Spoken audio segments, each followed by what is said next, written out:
Olá pessoal, vamos iniciar o curso de geriatria, dessa vez sendo apresentado para a turma inteira, em virtude dessa emergência sanitária, pandemia.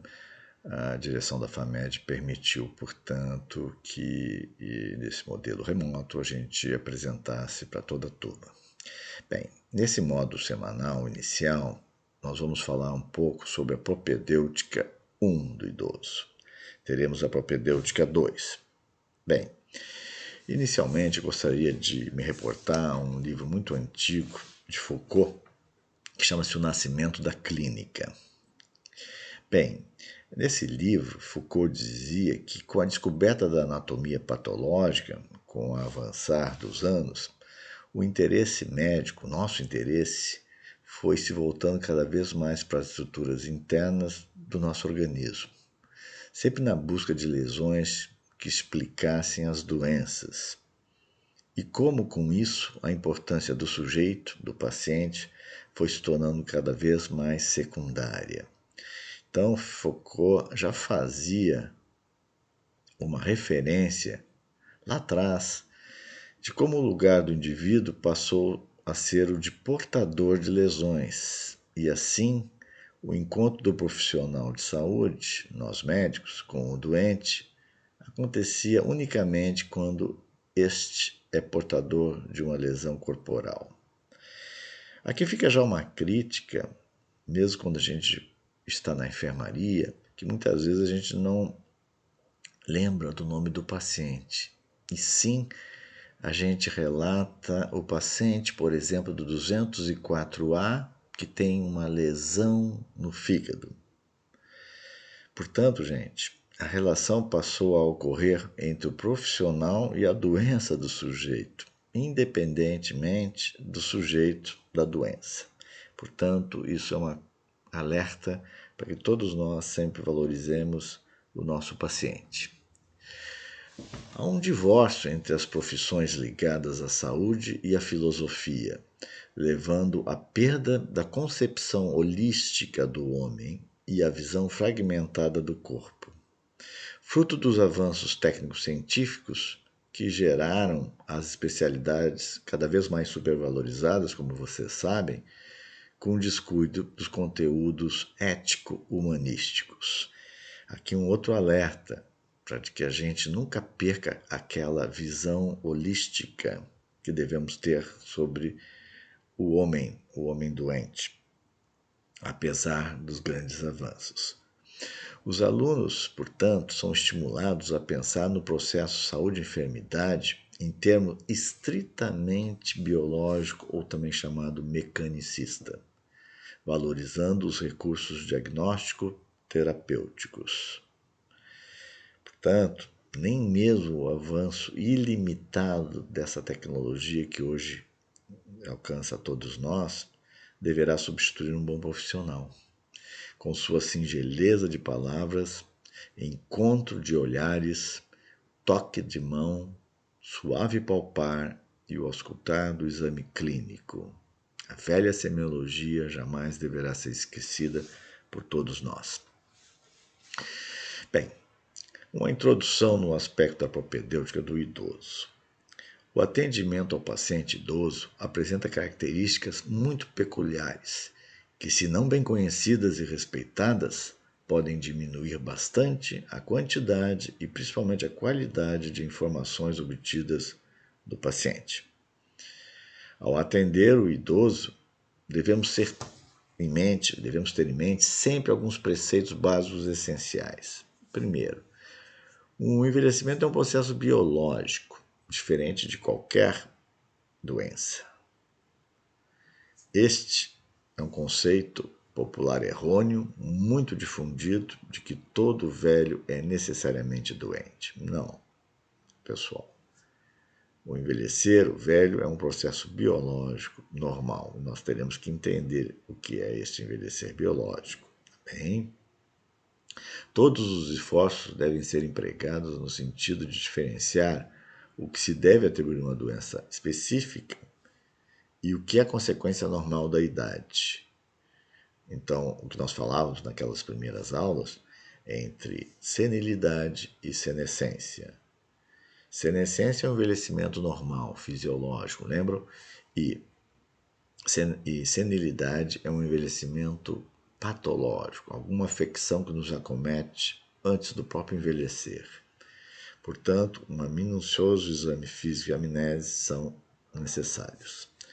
Um outro preceito que também é muito importante na propedêutica inicial é de que o envelhecimento exerce efeito importante sobre os mecanismos fisiológicos, de forma que o comportamento orgânico e as manifestações clínicas podem ser muito diferentes do que se espera habitualmente para um adulto jovem.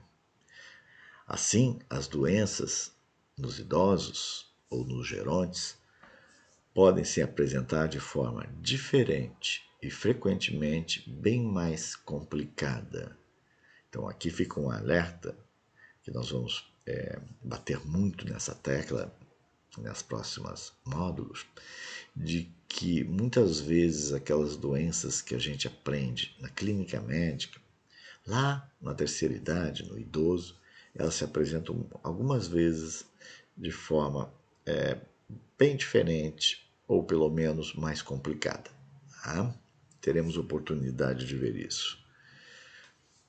Bom, o célebre conceito de que todo quadro clínico tem explicação por uma única afecção, uma única patologia, ou no máximo por um número muito restrito delas, deve ser visto com muito cuidado no idoso. Esse é um outro preceito importante. Deve-se admitir a possibilidade de múltiplos diagnósticos, cujas sintomatologias simultâneas podem confundir o examinador.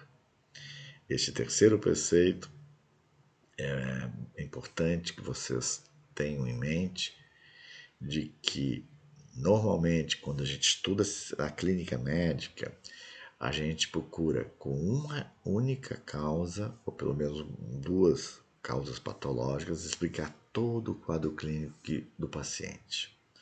No entanto, portanto, na velhice, isso não é bem assim.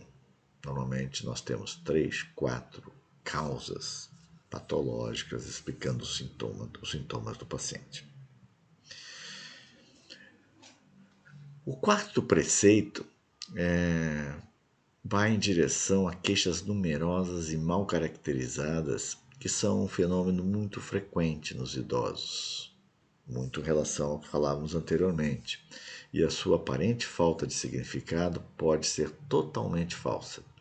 Ao contrário do treinamento acadêmico que nós todos temos, né, que mostra a doença através de exemplos com quadros clínicos floridos, dificilmente o idoso surge com uma apresentação clássica. Este preceito, ele completa o preceito anterior. Para que vocês tenham uma ideia, uma pneumonia, quando a gente estuda na clínica médica, a gente espera febre, tosse, catarro purulento, uma leucocitose com desvio para a esquerda, um quadro gripal antes, né, que precedeu alguns dias. Isso é o clássico do que a gente estuda normalmente na clínica médica. Quero mostrar para vocês, nesse momento, de que uma pneumonia no idoso, o único sinal poderá ser o embotamento, a redução do nível de consciência, do sensório, sem tosse e às vezes um achado surpreendente na radiografia com tão pouco quadro clínico. Portanto, a apresentação clássica que a gente aprende na clínica médica pode não ser encontrada na propedêutica do idoso. Portanto, deixar de levar em consideração qualquer queixa por a gente achar que é vaga ou incaracterística porque não conhecemos bem pode levar a erros graves diagnósticos e, obviamente, consequências sérias. Tá? Sempre lembrar que o idoso costuma ter uma redução de suas reservas funcionais. Tá? Bem, e por fim, esses preceitos iniciais, não poderíamos deixar falar sobre a farmacologia das drogas. Ora, o envelhecimento do organismo leva a alterações importantes na farmacocinética, na farmacodinâmica, não é? E com isso, muitos medicamentos, ao serem ministrados, precisam que nós tenhamos esse entendimento para que possamos fazer a titulação correta. E para explicar só num exemplo aqui, uma ciprofloxacina que você usa num paciente jovem com função renal normal, normalmente um comprimido de 12 em 12 horas, um paciente idoso que já tem um clearance diminuído, essa dose seria ajustada, por exemplo, para um comprimido ao dia. Ok? Então, esses são os preceitos iniciais que eu queria que vocês soubessem bem. Assim, conhecer e respeitar esses princípios todos que eu acabei de falar torna muito mais eficiente a propedêutica desses indivíduos, embora ela esteja também sujeita à limitação pela pouca capacidade frequente de comunicação desses nossos idosos, por terem distúrbios auditivos, dificuldades na fala, alterações psicológicas ou mentais. Portanto, isso dificulta a informação na coleta da anamnese. Algumas técnicas de análise nos ajudam para isso. Para contornar, portanto, essas dificuldades, algumas atitudes visando estabelecer um contexto favorável na relação médico-paciente, paciente idoso, nos faz pensar sempre em atender com hora marcada. Na realidade, isso deveria ser feito em todos os consultórios, né? Mas com maior atenção ao idoso, porque há uma necessidade de menor tempo possível de espera. São pessoas mais velhas, com mais dificuldades de locomoção muitas vezes, e que precisamos zelar por um horário mais adequado e mais correto. Oferecer espaço de atendimento confortável e que preserve a privacidade do paciente. Ou seja, temos que ter acessibilidade de cadeiras de rodas, acessibilidade de bengalas, de andadores e com uma certa privacidade.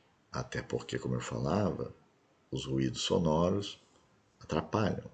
E muitos dos pacientes idosos, já deixo um número para vocês aqui, praticamente 74% dos pacientes idosos já têm algum déficit auditivo. Tratar o paciente pelo nome, né, e o olhar para o doente enquanto conversa com ele. Então, isto é uma empatia que vamos ver daqui a pouco, é uma necessidade, principalmente no idoso, de que a gente olhe para ele, de que a gente saiba escutá-lo e tratá-lo pelo nome. E uma outra característica dessa técnica de análise, sempre saber ouvir muito, né? Porque eles têm muito a nos contar, uma vida inteira talvez. Então, tentar ouvir mais do que falar. Prosseguindo as técnicas de análise, falar sempre devagar, olhando para o paciente de forma que a expressão do nosso rosto e a leitura labial auxiliem a compreensão. Portanto, esses pacientes que já têm déficit auditivo, se nós conseguirmos conversar com eles de uma forma bastante lenta, com uma voz, uma tonalidade boa e com expressão do rosto, eles podem também entenderem melhor a gente pela essas expressões faciais e, obviamente, pela leitura labial. Pronunciar bem as palavras e atentar para os ruídos ambientais externos. Já falei. Não se deve ter escrúpulos em gesticular, escrúpulos em usar a mímica, as expressões faciais, e sempre perguntando se o meu tom de voz está sendo suficiente para ele. Lembro que muitas vezes em consultório eu me desloco da minha cadeira, colocando a minha cadeira do lado do paciente, perguntando qual ouvido que ele escuta melhor e faço a entrevista ali do lado do ouvido que ele escuta melhor. E Não obstante, e muito frequente, recorrer a uma terceira pessoa que habitualmente permanece mais tempo com o examinado. Portanto, se é um idoso que já tem algumas restrições funcionais, ele vai sempre consultar com um cuidador, seja esse cuidador familiar ou não familiar, ok? Por isso, a família é, na maioria das vezes, fator indispensável de suporte e colaboração ao tratamento, sendo insubstituível como fonte de segurança e afeto ao paciente idoso. Caberá a nós reconhecer nossas próprias limitações essas do conhecimento da importância da vida do nosso paciente e valorizar a participação, portanto, desses familiares e não impedir que eles falem ou até mesmo que eles entrem na sala do ambulatório ou do nosso consultório, fazendo esses familiares aliados e colaboradores nesse processo terapêutico. Também, o idoso doente, assim como seus familiares, tem necessidade de tranquilização e apoio. Infelizmente, por falta de preparo ou de amadurecimento pessoal nosso, nem sempre o profissional de saúde está capacitado para fornecê-lo.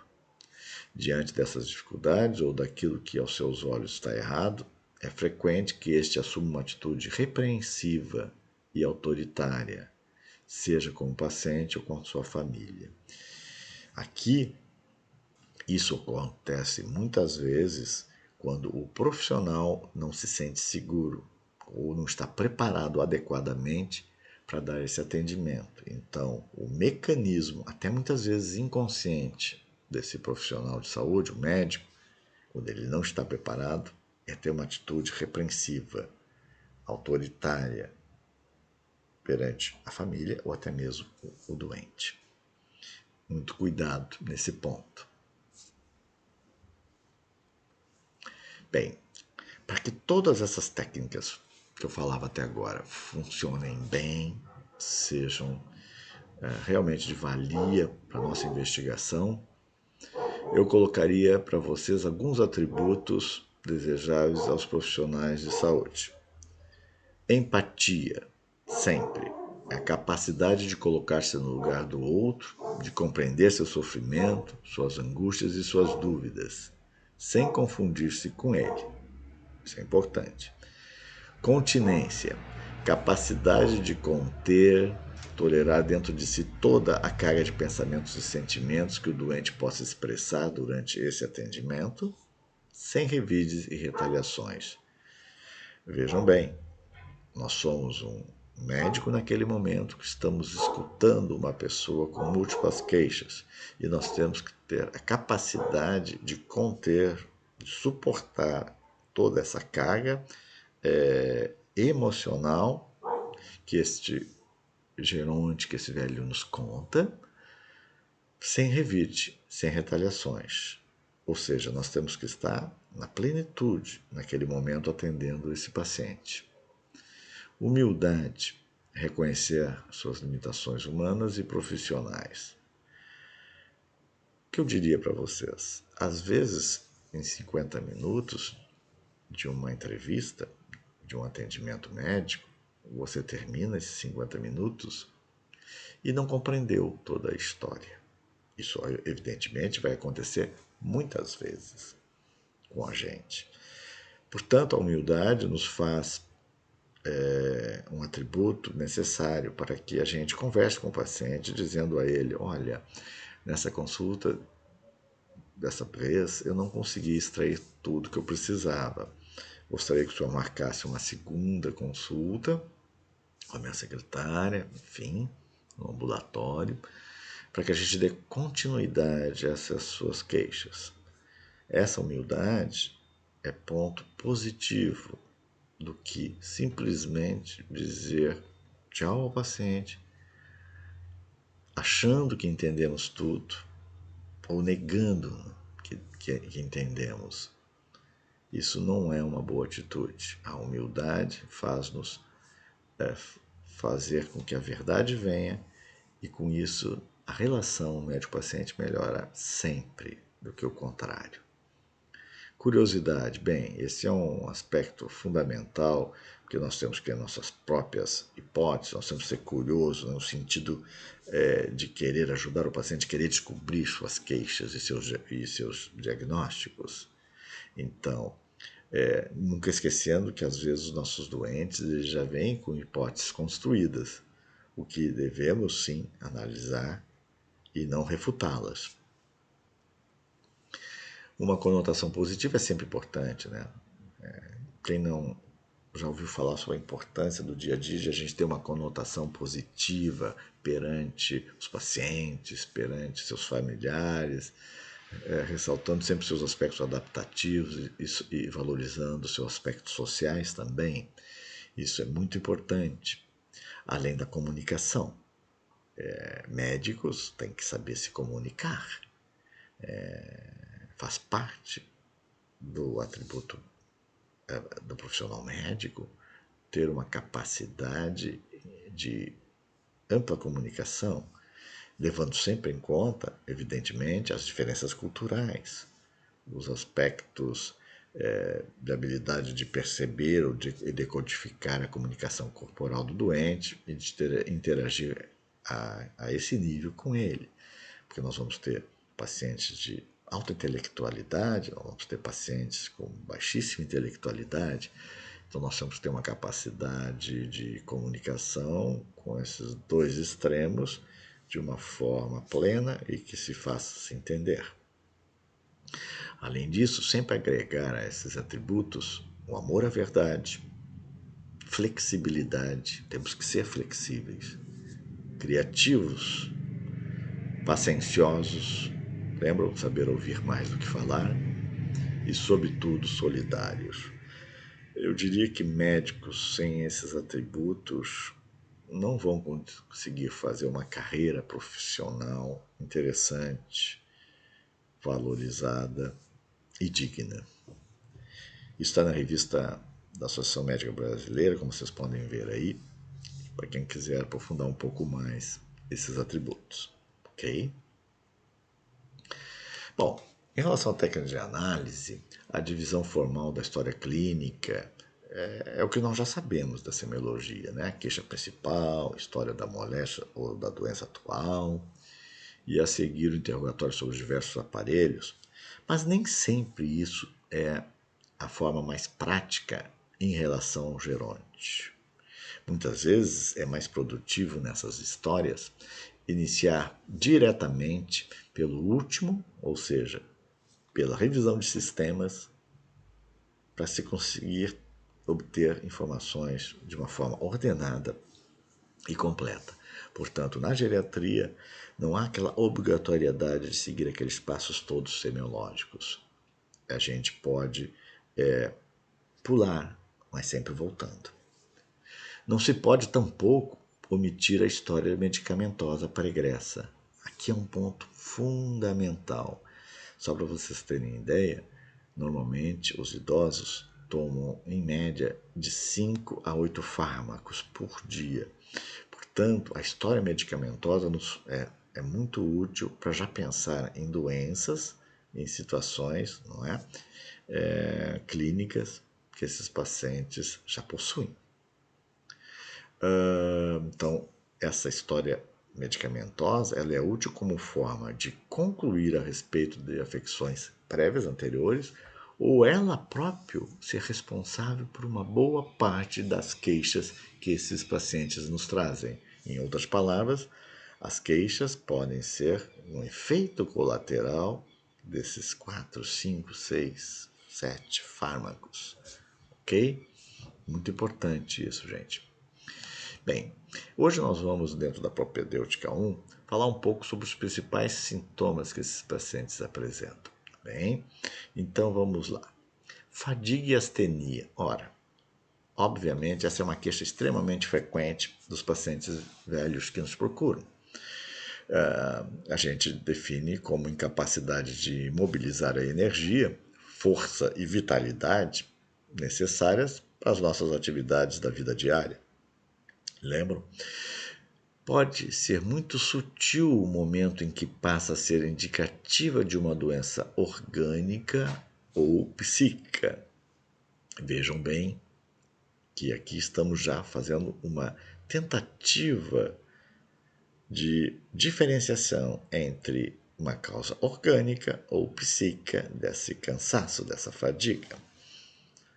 Olhem só, quando a fadiga não se relaciona à atividade física ou já acorda cansado, sugere uma fadiga de origem psíquica, por exemplo, uma depressão ou fenômenos de ansiedade.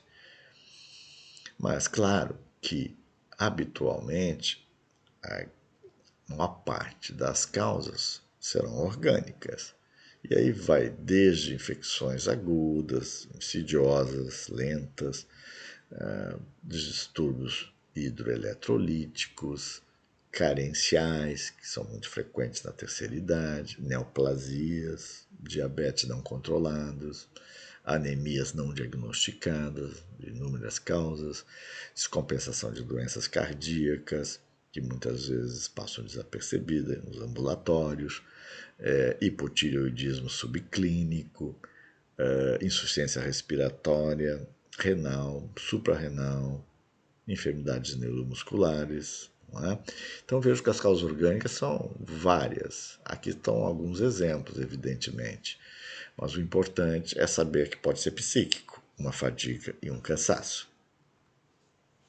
Um outro sintoma muito comum desses pacientes que nos procuram na propedêutica dos nossos ambulatórios é a perda de peso não intencional, ou seja, aquele emagrecimento que o paciente não quis ter. Ou seja, exige sempre uma avaliação muito criteriosa. Sabe-se que, em decorrência do envelhecimento, ocorrem alterações na proporção entre o tecido gorduroso, entre o tecido muscular, além da massa óssea. Bem, entre os 25 e 50 anos, mais ou menos, de vida, a curva ponderal humana, nossa curva ponderal humana, ela costuma apresentar acréscimos de peso, né? Basicamente por causa, evidentemente, do tecido gorduroso, não é? Isso em média, né? A partir de então, quando a gente já vai se encaminhando para a terceira idade, 60, 65 anos, normalmente esse tecido gorduroso ele começa a sofrer alterações em relação aos outros tecidos, o muscular, o ósseo e assim por diante. Então, uma dica é assim, ó, sendo assim, só se valoriza essa perda de peso não intencional no idoso quando é muito acentuada e quando há grandes perdas em curto espaço de tempo. Então, nesse retângulo aí, vocês estão vendo que a definição de perda de peso involuntária, ela é classificada assim, ó, 1 a 2% por semana do peso, 5% a um mês ou 10% em 6 meses. Se algum dos pacientes que vocês estiverem examinando tiver uma perda dessas, chama atenção e a gente classifica dentro desse sintoma chamado perda de peso não intencional. Por si só, a perda de peso está associada ao aumento da mortalidade no paciente idoso. Então vejo que é uma coisa extremamente importante a manutenção do peso. Ok? Bom, aqui temos o algoritmo de causas potenciais. Você sabe que os americanos são ótimos nisso, né? Então aqui eles colocam um quadrinho que vocês veem ali, ó, Meals on Wells, para lembrar algumas causas de perda de peso não intencional. O M de medicações. Sim, medicações podem causar emagrecimento. Você imagina você prescrever um diurético erradamente, equivocadamente para um paciente idoso, e ele fica tomando o seu diurético, imagina um diurético de alça de Henle, por exemplo, a furosemida, e chega aí para nós 3, 4 meses depois com uma perda ponderal de 5 a 10% do peso.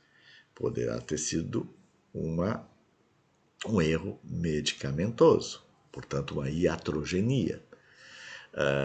Emocional, depressão, já falávamos antes da fadiga também, né, que pode ser uma causa psíquica, anorexia, alcoolismo. Alcoolismo é bem frequente, né, na fase da idade avançada. Não pensem que não. Eu sempre brinco aqui que tem 3 coisas que estão aumentando muito no idoso: o alcoolismo, a batida de carro, porque os idosos não querem parar de dirigir, mas já não têm os mesmos reflexos. Portanto, tem muito mais envolvimento com trânsito, com colisões e AIDS, no caso HIV, ok? Bem, também nós temos desordens esofágicas, não podemos esquecer que a boca sofre toda uma alteração na terceira idade, com dentaduras que não se adaptam. Com o passar do tempo, os idosos ficam com boca seca, diminui a saliva, pode ser por uma condição fisiológica, e isso traz inapetência. N de no money, evidente que não tendo dinheiro tudo fica mais difícil, né? Demência, e não há dúvida de que a demência em fases moderadas, a gente vai ter aulas de demência. Nós temos uma situação onde o paciente já não come, todos os hipotireoidismo, hipogonadismo, hipoadrenalismo, enfim, todas essas situações são importantes também como forma de perda de peso não intencional, além, evidentemente, dos problemas entéricos ligados a má absorções, enfim, e problemas sociais graves, né? Onde o isolamento social e a inabilidade de obter ou de confeccionar o próprio alimento é muito importante e não deve ser ignorado nas anamneses, gente, porque muitas vezes o idoso mora sozinho e você sabe que nós temos muito mais mulheres vivendo sozinhas do que homens, porque existem muito mais viúvas do que viúvos. Em média, as mulheres vivem em 7 anos mais do que os homens. Portanto, existem mais viúvas. E às vezes ela morando só, elas não fazem já uma refeição substancial. Elas começam a relaxar, porque é só para si. Então, não fazem uma comida diversificada e começam a emagrecer. Bem, então aqui esse quadrinho parece bem interessante para lembrar vocês dessas principais causas ou causas potenciais, ok? Ainda dentro do perda de peso não intencional, sempre obter informações com os cuidadores, quando eles possuem cuidadores. Questionar como um geronte obtém e prepara o seu alimento, incluindo dificuldades financeiras. Isso faz parte da anamnese, eu já tinha me reportado no slide anterior. Perguntar sobre qualquer dificuldade em manejar os utensílios. Eles poderão ter problemas de destreza, por exemplo, Parkinson, não conseguindo levar o garfo até a boca, problemas de mastigação ou mesmo no ato de engolir. Investigar sempre qualquer alteração no apetite e quantificar tipos específicos e quantidades de alimentos consumidos e estimar a ingesta calórica diária. Se nós não sabemos fazer isso, nós pedimos, evidentemente, para uma nutricionista quantificar ou estimar a ingesta calórica diária desse paciente. Isso é feito no inventário nutricional, tá bem? Então, muitas vezes, nós vamos pedir ajuda para nutricionista para isso, ok? Uma história sobre medicamentos, eu falava e dei o exemplo do diurético, né? Mas inibidores da enzima conversora pode causar disgeusia. Digoxina e antidepressivos pode reduzir o apetite, assim como podem aumentar. Anticolinérgicos e antihistamínicos podem causar boca seca, assim como alguns antidepressivos também, e dificultar o ato de engolir. Determinar se existe qualquer dor abdominal ou náuseas pós-prandial, que pode representar isquemia mesentérica, doenças gástricas biliares ou pancreáticas. Enfim, esta situação ela é muito comum nos idosos. A isquemia mesentérica ganha proporções enquanto mais idade nós tivermos. E sempre aplicar um teste para depressão, se houver forte suspeita, porque a depressão ela é muito comum no idoso. A depressão aumenta com a idade. Vocês sabem que hoje ainda a doença mais prevalente no ser humano é a hipertensão arterial, mas daqui a pouquinho, daqui a 10 anos, a Organização Mundial da Saúde, portanto 2030, prevê de que a doença mais incidente no ser humano será a depressão, justamente porque cada vez mais estamos vivendo mais e assim e por isso a depressão se instala. Bem, avaliar a existência sempre de comorbidades, né? Insuficiência cardíaca severa, classe funcional 3, 4, neoplasias, DBPOC, insuficiência renal, hepatopatias, enfim. Isso tudo tem que ser sempre valorizado na história do paciente com perda de peso não intencional. Tá bem? Um outro sintoma muito comum dos ambulatórios propedêuticos é a cefaleia. É uma queixa frequente e que a gente, nessa idade, tem que levar em conta a localização. Por exemplo, em região occipital, sempre sugestiva de contratura muscular. Os pacientes idosos têm muito vícios posturais. Ainda mais agora que eles estão também nas redes sociais, usando muito smartphone, usando muito computador e ficam em vícios posturais ou pegam no sono também, fazendo contraturas importantes que se estendem pela região occipito-cervical. Além do mais, não podemos esquecer que esses pacientes idosos, na sua grande e ampla maioria, têm espondiloartropatias ou espondiloartroses cervicais. E não esquecer, né, isso é vários dias da clínica médica, como uma dor hospital, principalmente matinal, na nuca, pensar em hipertensão arterial sistêmica. Por outro lado, se a cefaleia ocupar a região temporal, nós vamos aqui pensar numa doença do colágeno, que só se manifesta justamente na terceira idade, que é a arterite de células gigantes. Esta é uma vasculite que pode se manifestar com muita dor na região temporal e que o diagnóstico é feito através da biópsia da artéria temporal.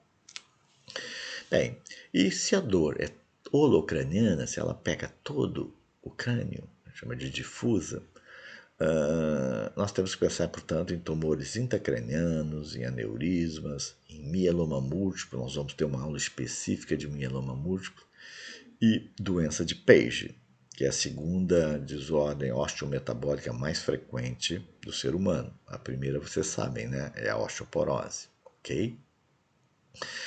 A enxaqueca, vejam bem, hemicrânica, que é muito comum em jovens, adultos jovens, a cefaleia tensional e a cefaleia relacionada a sinusopatias, que são, portanto, comuníssimas em pessoas mais jovens, decaem bastante de frequência no geronte.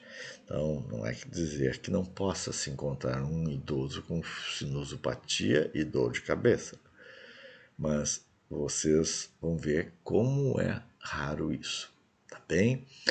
Então, gostaria que vocês tivessem atenção às primeiras 3 causas, ok? Bem, um outro sintoma que eu acho que já passou pela cabeça de vocês, enquanto pensando sobre a terceira idade, são os distúrbios do sono, não é? Perturbam bastante os pacientes desse grupo etário e devem ser abordados com muita atenção. Sabe-se que a necessidade do sono é variável de pessoa para pessoa, é bem verdade. Mas há um padrão geral de sono que evolui ao longo da vida. Na velhice, o período noturno de sono tende a sofrer um encurtamento, enquanto surgem períodos de sonolência durante o dia. Portanto, aqui o que está em azul é muito importante, e é esperado. E nós temos que saber interpretar esses dados. Tá? Ao lado dessa alteração que é fisiológica do sono, certo? Naquele ciclo da fase REM e não REM do sono, a gente vai ter uma aula disso. Há fatores orgânicos e sociais que interferem também nesse padrão fisiológico. Tá? Então vejam bem, os idosos muitas vezes reduzem muito a quantidade e a intensidade das atividades da vida diária, as AVDs, atividades da vida diária. Então, pacientes que deveriam estar indo ao mercadinho, deveria estar fazendo atividade dentro de casa, tomando banho sozinho, se higienizando sozinho. Muitas vezes há uma redução por diminuição da funcionalidade ou por doenças que o fizeram diminuir essa funcionalidade. Isso é uma das causas importantes orgânicas de interferência no padrão do sono. A situação econômica, social, a depressão, vejam de novo, né? A depressão ela entra em quase tudo. É uma outra causa de distúrbio do sono. Claro, algum de vocês podem perguntar, não, mas depressão não pode dar sonolência excessiva? Pode, mas habitualmente ela dá insônia. Bom, outras causas chamadas prosaicas, mas nem por isso menos importantes, que levam ao despertar noturno, vocês já devem estar sacando. Prostatismo, falta de ar, dor. Que tipo de dor? Muito comum, osteoarticular. Então, aquele velhinho ou aquela velhinha que já tem uma artrose de quadril, uma artrose de joelho, chega um determinado momento da noite, não aguentam mais, se acordam. Não obstante, muitas vezes a gente mora num lugar frio, né? Os nossos idosos que são mais dependentes são colocados no leito muito cedo, né? Às vezes 6, 7 da noite já estão no leito. Imagine aguentar até 6, 7 da manhã, né? 12 horas deitados. Bom, outra coisa é a redução da atividade física. Lá no início eu falava da diminuição da atividade da vida diária, que é a redução da atividade física.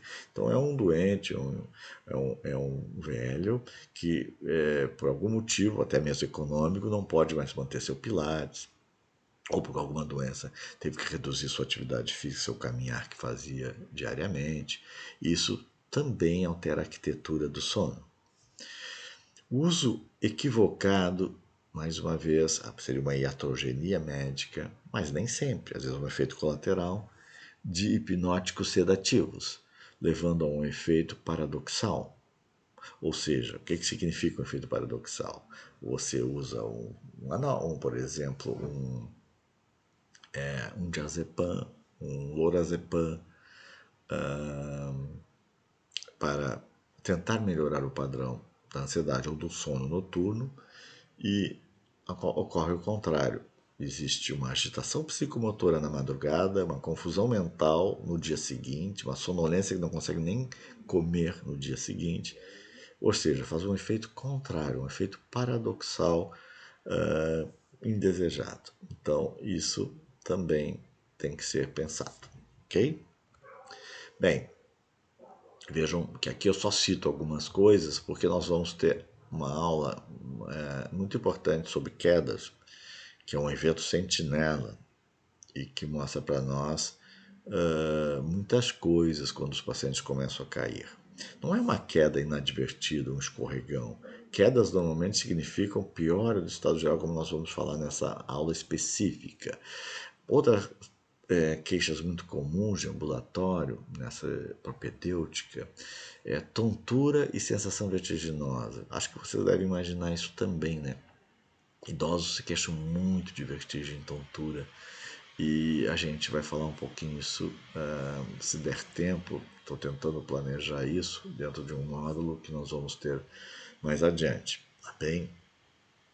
E a síncope, que é muito importante, que é a perda súbita e transitória da consciência, por falta, evidentemente, de irrigação cerebral, reduz o fluxo sanguíneo cerebral, algo que reduz o fluxo sanguíneo cerebral, que no indivíduo idoso torna obrigatória a investigação de causas cardíacas e principalmente neurológicas, porque essas podem ser absolutamente fatais.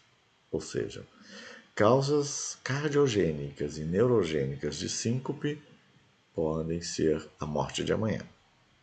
Já hipotensão ortostática, não é? Que é muito comum nos idosos, não costuma matar, não costuma levar ao óbito, tá? Mas também são causas de quedas, não é? Bem, então síncope a gente vai se reunir em breve para falar um pouco mais sobre ela, tá bem? Outro sintoma muito comum são as alterações auditivas. Eu já tinha falado um pouco, já tinha dado um dado de que uma boa parte dos idosos, quase 2/3 deles, têm alguma alteração auditiva, seja uma presbiacusia, que é uma alteração esperada decorrente de alterações degenerativas do próprio aparelho auditivo. Agora, também não podemos esquecer dos zumbidos. O zumbido é uma queixa frequente, ou seja, é a audição constante ou intermitente de um ruído que se origina nos ouvidos ou na cabeça do paciente, eles não sabem muitas vezes dizer aonde inicia, sem a presença de uma fonte evidentemente externa geradora de som. Essa é uma definição de 1982 de McFadden, que ainda não mudou. Tá?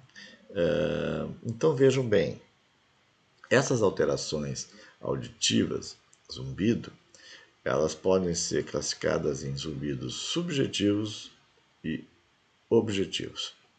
O mais comum são os zumbidos subjetivos. E as suas causas são ou otológicas, ou metabólicas, fatores dentários ou psicológicos. Obviamente, as otológicas, e a mais comum, e graças a Deus mais benigna, de causadora de zumbido, é o cerúmen. Aquela rolha de cera, facilmente tratável e, portanto, o zumbido fica curado. Pair, bom, aí depende muito do que o nosso idoso teve ao longo da vida de atividade, não é? A presbiacusia eu já falei, a surdez autoimune tem muita história familiar. Agora, atentar sempre para o neurinoma do acústico, né? Ou schwannoma, né? Aquele tumor chamado neurinoma do acústico. E, mais raramente, dentro das consequências otológicas, a doença ou a síndrome de Meniere. Um zumbido pulsátil, cada vez que você tem a crise, você perde a audição. Bom, distúrbios metabólicos não podem ser esquecidos por nós clínicos, como causa de zumbido. Às vezes não tem nada otológico, mas tem o quê? Tem uma hiperglicemia, tem uma hiperinsulinemia, tem um estado hiper ou hipotireoideu não diagnosticado, temos dislipidemias severíssimas. Então, colesterol de 400, triglicerídeos de 600 são causas, sim, de zumbidos, além da deficiência de zinco, mais descrita recentemente. Bom, alguns fármacos também podem causar zumbidos. Hoje essa lista fica muito pequena, até porque aminoglicosídeos, né, a gentamicina, a micacina estão em desuso. O AS só em doses mais altas. Agora, sedativos e antidepressivos, que podem acertar tão bem um paciente, podem também serem causadores de zumbidos, assim como diuréticos. Todos eles, tanto de alça de Henle, quanto os mais leves, né? A clortalidona e o igroton. Tá bem? Bem, só lembrar um pouquinho que os zumbidos muitas vezes são potencializados com alguns hábitos ruins de alguns desses pacientes idosos. O uso excessivo de cafeína e nicotina podem potencializar a causa geradora do zumbido. Nunca esquecer de fatores dentários, principalmente as disfunções da articulação temporomandibular, TM, não é? E fatores psicológicos são bem comuns. Muitas vezes você não encontra nada na tua pesquisa otológica, metabólica, fármacos, e acaba realmente em fatores psicogênicos, entre eles a ansiedade. Bom, vejam ali em cima que ali tem um triangulinho, né? Tripé das manifestações otoneurológicas. Então vejam que zumbido, vertigem e hipoacusia é um chamado inferno da otoneurologia, tá? Difícil muitas vezes de investigar. mas não poderia deixar de trazer para vocês, porque é um tripé importante de queixas dos nossos idosos, dos nossos ambulatórios. Tá? Mas eu falava também que o zumbido ele pode ser objetivo, que é mais incomum.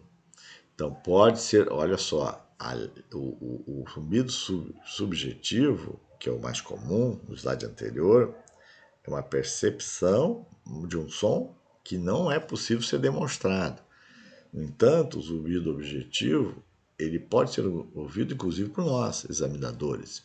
É gerado por estruturas próximas à orelha interna e transmitindo a cóclea. Também uma definição de 1998 de Fukuda. Ok? Então, temos duas possibilidades, uma origem miogênica e uma origem vascular. A origem miogênica é causada tanto pelos músculos da orelha média, tensor do tímpano e estapédio, lembram? Como pelos músculos elevadores do tensor e tensores do palato, que alteram a fisiologia da tuba auditiva. E pode ser de origem vascular, percebido pelo próprio paciente como um ruído pulsátil e sincrônico com os batimentos cardíacos e geralmente oriundo por fluxo sanguíneo turbulento. Esse é uma característica do tumor glômico, o tumor do glóbulo jugular. É um tumor que fica na jugular quando ele adentra ao cérebro, né, na região craniana. Anomalias da carótida interna, né, são muito comuns. Hoje, com a ecodoppler carotídea, vocês têm as estenoses e nós temos os kinking, que são tortuosidades com fluxo turbulento. E mais raramente fístulas arteriovenosas também poderiam gerar isso. Evidentemente, isso aqui é só uma demonstração para vocês, nesse primeiro momento. Óbvio que isso aqui a gente precisa do apoio do otorrino e do neurologista para chegar a esses diagnósticos, tá? Mas fica para conhecimento geral. Um outro sintoma comum do idoso nos nossos consultórios, nos nossos ambulatórios, evidentemente, é a dispneia, né? Dispneia não tem jeito, é um dos sintomas mais comuns porque exige uma investigação tanto para causa cardiológica, para causa pneumológica e também pela própria diminuição da funcionalidade de um paciente sedentário. Exige, portanto, o examinador conhecimento em sua abordagem para saber diferenciar se trata de uma resposta normal, proporcional à idade, evidentemente que um senhor de 88 anos é diferente de um senhor de 65, ou de um processo patológico.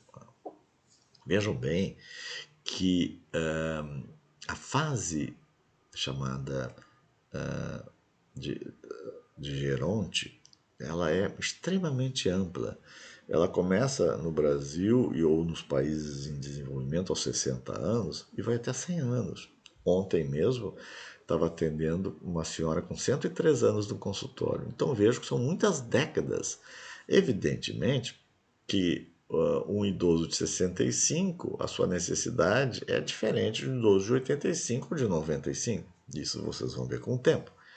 Portanto, há um declínio sim da função pulmonar, assim como da cardíaca e muscular, que acompanham o envelhecimento, que são responsáveis por redução da capacidade e da reserva funcional.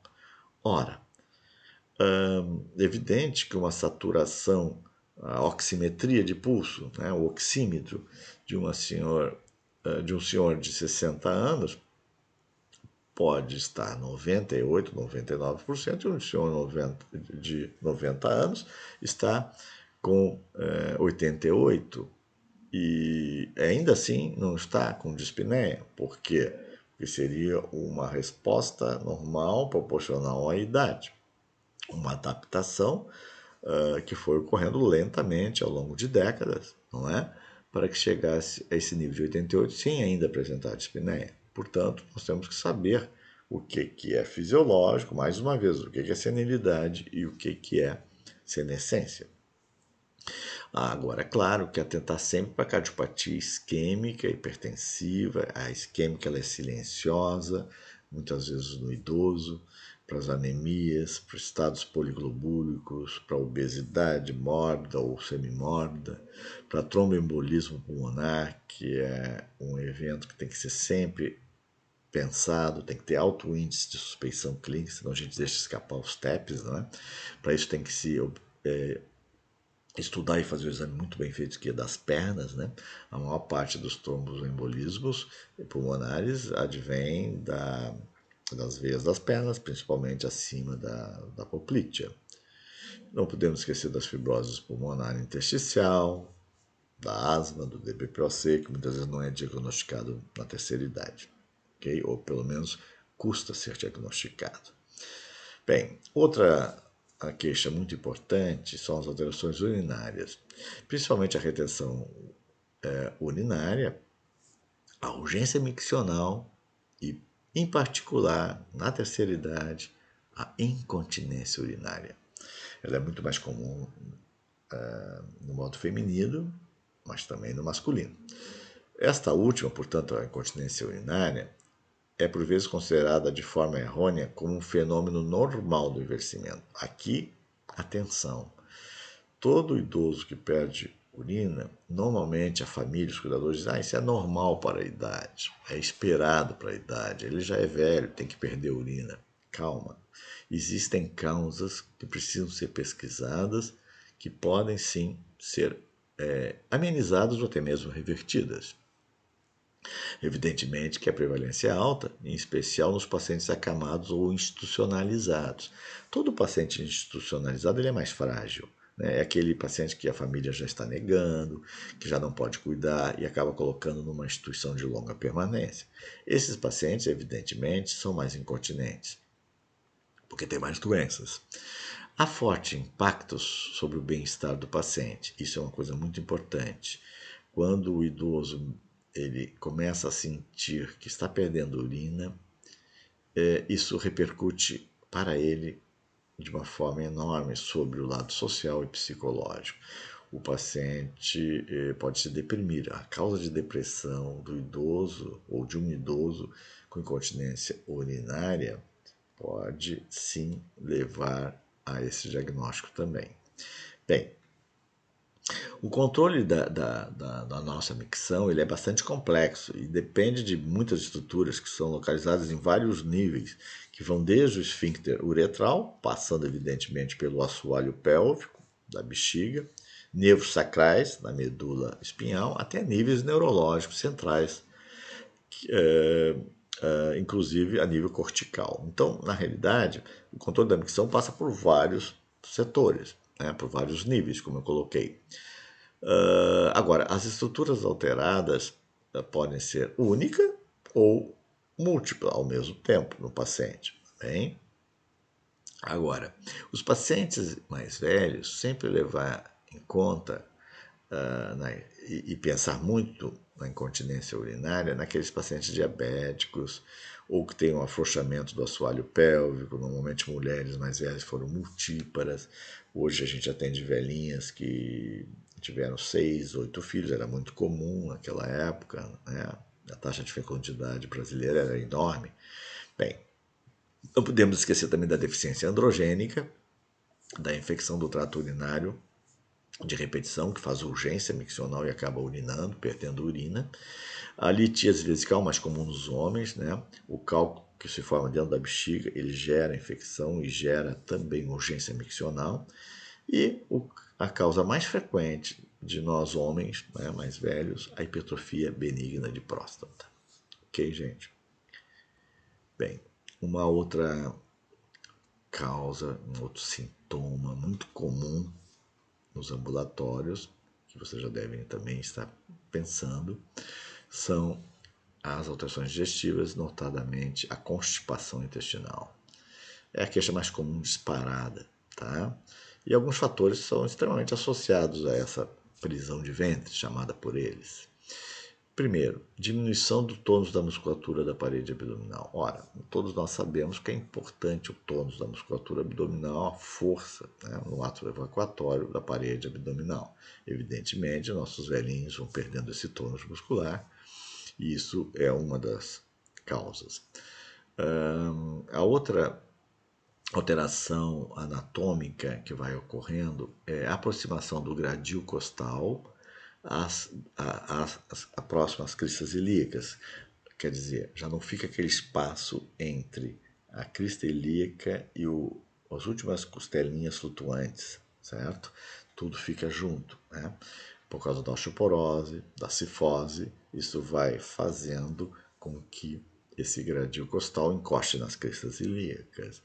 A redução da atividade física é notória, é difícil, poucos idosos conseguem manter um grau bom de atividade física aos 80, aos 90 anos. Uma outra condição, talvez uma das mais importantes, é a redução da quantidade de líquidos ingeridos. Isso é devido à menor sensação de sede, porque o centro da sede ele é cortical também. E pelo envelhecimento cerebral, pelos processos neurodegenerativos cerebrais, pela diminuição do encéfalo, a córtex também é atingida e o centro da sede, que lá fica, portanto, está reduzido. Bem, uma outra coisa que ocorre também com bastante frequência é a redução ou a modificação da dieta por problemas odontológicos, que eu já falava lá naquele quadrinho da perda não intencional, ou por doenças digestivas, né?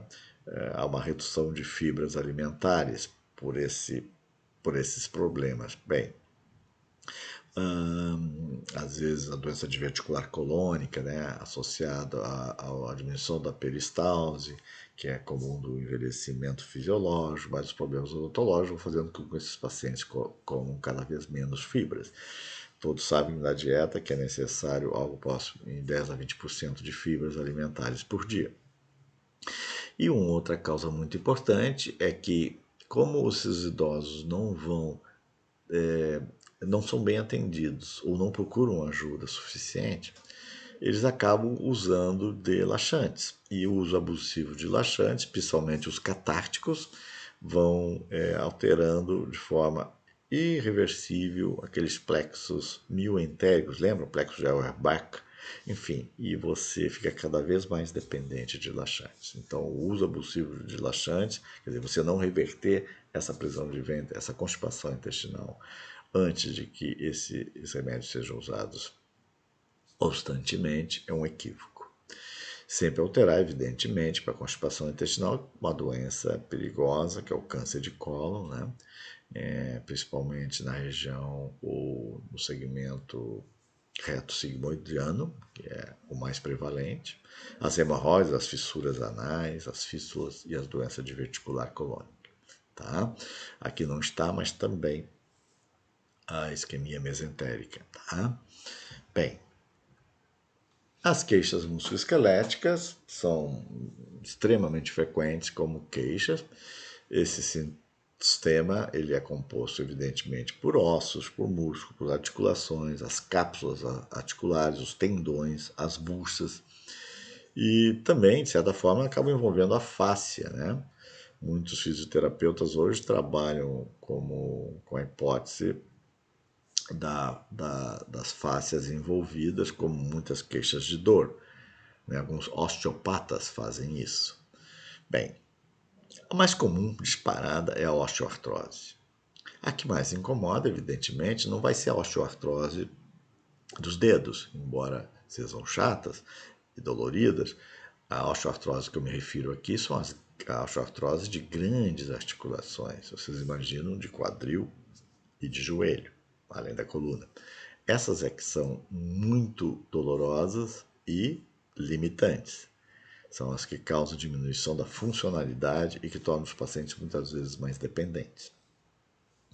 Depois nós temos a gota, que é muito frequente também mais em homens, a artrite reumatoide acima de 55, 60 anos e a polimialgia reumática, para citar algumas para vocês. Tá? Bem, vamos adiante nessa propedêutica 1, explicando para vocês uma coisa que eu acho que vocês não conhecem muito. A boca seca ela é chamada de xerostomia. A saliva, que é um fluido extremamente importante, produzido evidentemente por um conjunto de glândulas salivares maiores, que são as parótidas, as sublinguais e as submandibulares, e também por um conjunto de glândulas menores, presente em toda a submucosa bucal. Bem, o que causa boca seca? Envelhecimento. Então, um envelhecimento normal, fisiológico, a senescência, pode por si só, per si, causar xerostomia. A cialolitíase, ela, só quando ela é crônica, a cialolitíase, que são pequenas litíases dessas glândulas, elas costumam ser passageiras, mas alguns pacientes sofrem disso de uma forma bastante contínua. Diabéticos ainda não se sabe bem exatamente por quê, apresentam uma boca seca mais comumente. Assim como doença de Parkinson, a doença de Alzheimer, o DA ali é a doença de Alzheimer, e o AVC. Depressão e, engraçadamente, os próprios antidepressivos, como eu falei, né, anteriormente, podem ser causas de boca seca. A síndrome de Sjögren, toda químio pode causar um certo grau de xerostomia, mas principalmente radioterapia na região do pescoço, na região cervical, notadamente para doenças linfoproliferativas ou tumores de parótida. Então, quando você irradia a região cervical, você faz uma lesão actínica, né, irradiação sobre essas glândulas salivares maiores e o paciente passa a ter menos saliva, ok? Alguns fármacos são citados para vocês ali embaixo, eu já tinha falado sobre o antidepressivo, né? Enfim. Bom, uma outra queixa importante dos idosos são as câimbras, associada com esgotamento muscular inadequado, o condicionamento inadequado, doenças sistêmicas, perda de líquidos e eletrólitos.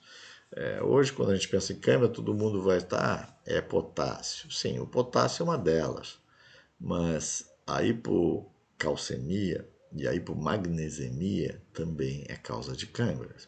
A depressão de sal e água. Ora, eu acabo de falar para vocês que os pacientes idosos não tomam muito líquido.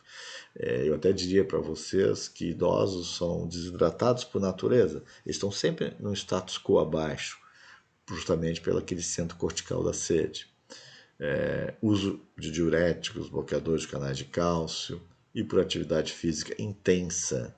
Assim como a falta de atividade física, a atividade física intensa para o idoso pode gerar câimbras, principalmente noturnas. Tá bem? O prurido é uma outra queixa muito comum e para nós clínicos nós devemos basicamente definir em pruridos dermatológicos e pruridos não dermatológicos.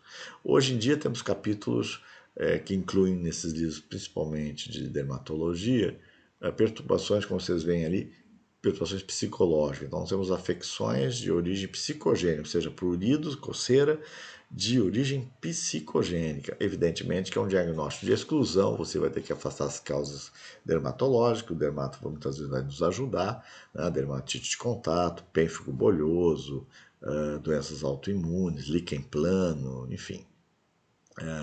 E para nós, clínicos, nós temos que pensar sempre nos pruridos não dermatológicos, entre eles o urêmico, o colestático e os linfomas de Hodgkin. Nunca esquecer os linfomas de Hodgkin. É uma causa hematológica, costuma ser um prurido mais noturno. Não esquecer também que 10% dos hiper e do hipoparotireoidismo podem ser manifestos por prurido. E qualquer neoplasia de tubo digestivo também pode fazer um prurido, tipo uma síndrome paraneoplásica, tá? E não esquecer do HIV e principalmente da dermatite papulosa pruriginosa, que vocês vão ter oportunidade de ver nas nossas enfermarias pela prevalência, né, pela incidência aumentada de HIV, ok? Bem, e tremor. Bom, tremor é um sintoma também extremamente frequente, é uma presença, portanto, de movimentos involuntários, alternantes, entre os músculos agonistas e antagonistas, por isso que fazem esses movimentos involuntários, de uma certa amplitude limitada e com um certo ritmo, geralmente entre 13 e 13 por segundo. Pior com a emoção, isso está nítido, e são mais frequentes nos membros superiores do que nos membros inferiores. Por isso que é muito mais frequente você ver o tremor do Parkinson, né? nos membros superiores do que nos membros inferiores. Os tremores, vocês devem sempre dividir em um tremor parkinsoniano e um tremor não parkinsoniano. Ora, dos não parkinsonianos, o mais comum é o tremor essencial. Esse é um diagnóstico fácil, porque é uma doença autossômica dominante e é um tremor familiar. Portanto, já vem na história familiar. O idoso já diz, meu tio tinha, meu sobrinho tem, enfim. É uma história familiar muito frequente e não passa daquilo, passa-se os anos e não evolui de uma forma mais grave como era esperado ou seria esperado para o Parkinson. O tremor cerebelar, bom, aí é uma ataxia, então as doenças cerebelares, Coreia de Huntington, enfim, isquemia cerebelar, AVCs que pegam o cerebelo, pode cursar com ataxia e tremor, é o chamado tremor cerebelar. E doenças mais comuns, como alcoolismo e diabetes e uremia, intercalam com doenças mais raras, como amiloidose e porfiria, e quimioterapia por vincristina. A vincristina está em desuso, mas ainda se usa em alguns tratamentos quimioterápicos como causador de um tremor neuropático. Entre os tremores parkinsonianos, o mais comum, evidentemente, é a doença de Parkinson primária, que a gente vai conversar com vocês no final do semestre, junto com as demências, ou seja, a doença de Parkinson propriamente dita, e os parkinsonianos, os parkinsonismos secundários, né? A infecções, a TCE, a tumores, a medicamentos, o chamado Parkinson Plus, que acontecem nas demências. Todas as demências podem evoluir nas suas fases intermediárias ou moderadamente graves com síndromes parkinsonianas. Tá? Então é um Parkinson Plus, mas devido à demência, seja de Alzheimer, demência vascular, demência de corpúsculo de Levy, enfim. E doenças heredodegenerativas, como Huntington, são muito raros. Eu mesmo nunca vi na minha vida profissional. Ok? Bem, gente, então a gente se caminhando mais para o fim, nós vamos falar agora sobre as alterações psíquicas. Evidentemente que não tinha como terminar essa primeira parte da propedêutica 1 sem falar sobre um pouquinho sobre a confusão mental, que é a perda da capacidade de orientação no tempo e no espaço. Essa desorientação, essa confusão mental, ela pode ser aguda ou crônica. Agudamente, ela acontece quando existe, obviamente, a interrupção abrupta da lucidez. O paciente estava lúcido ontem, ou hoje de manhã, e agora não está. Tinha condições, portanto, previamente normais. Deve ser sempre encarada na primeira abordagem como um sintoma de doença orgânica. E aí tem que pensar em processos infecciosos, hipoxêmicos, distúrbios metabólicos, iatrogenias médicas. Sempre pensar em iatrogenia medicamentosa, tá? Bem, então alguma coisa está acontecendo. O mais clássico de um paciente que estava bem e que uma condição previamente normal e que de uma hora para outra perde a lucidez, está desorientado no tempo, no espaço, está ali. É um processo infeccioso. Então é o velho com infecção urinária, que tem pouco sintoma, lembra dos preceitos, manifestação de infecção urinária sem ter febre, sem ter a ardência urinária, dor e simplesmente um cheiro mais forte. E o que? Um distúrbio de perda de lucidez, uma alteração de confusão mental e é uma infecção urinária. Pode ser uma infecção pneumônica também. Bem, já o estado confusional crônico, ele é o evolutivo sempre de uma doença já irreversível causada pelas doenças. Irreversível até o momento de hoje, né? À luz do conhecimento de hoje, as demências não são reversíveis. Portanto, o Alzheimer, a demência senil, a doença vascular, multiinfartos isquêmicos, levando portanto, a uma demência, a qual, com o tempo, leva a distúrbios psiquiátricos, ansiedade, depressão, confusão mental, evidente, mas aí é crônico, né? É um paciente que já, o seu basal era este, bem? Bem, gente, então com isso eu termino esse primeiro módulo, esse módulo dessa semana. Depois migraremos para a propedêutica 2, o exame físico, né? Veremos algumas fotos, enfim. E espero que tenha sido proveitoso essa aula. Nós, nesse modelo remoto, Qualquer dúvida, nós tentaremos ter às quintas-feiras, conforme está no plano de ensino, às 10h30, uma plataforma, através da plataforma Zoom, 1 hora para a gente vai fornecer o link, mas 1 hora para a gente tirar dúvidas. Qualquer coisa também podem mandar pelo meu e-mail, eu vou passar o e-mail para vocês. E termino com essa figura, né, com essa tela pintada em 1490, né? Nem nós ainda tínhamos sido descobertos aqui no Brasil. E o nome desse quadro chama-se A Remoção da Pedra da Loucura. Vejam que nessa época, paramédicos, feiticeiros talvez, né? Davam alguma coisa etílica para o paciente, para que ele ficasse desacordado, ficava amarrado numa cadeira e alguém abria, fazia uma craniotomia. Isso normalmente era feito quando os pacientes apresentavam distúrbios psíquicos, né? Tentando justamente encontrar o que eles chamavam de pedra da loucura. Graças a Deus nós evoluímos já bastante bem para entender, né, como que as desorientações no tempo e no espaço ocorrem, né? Sempre tem uma causa a ser pesquisada. Então, creio que a gente evoluiu bastante nisso. Bem, gente, obrigado. Até o próximo módulo e boa noite para vocês.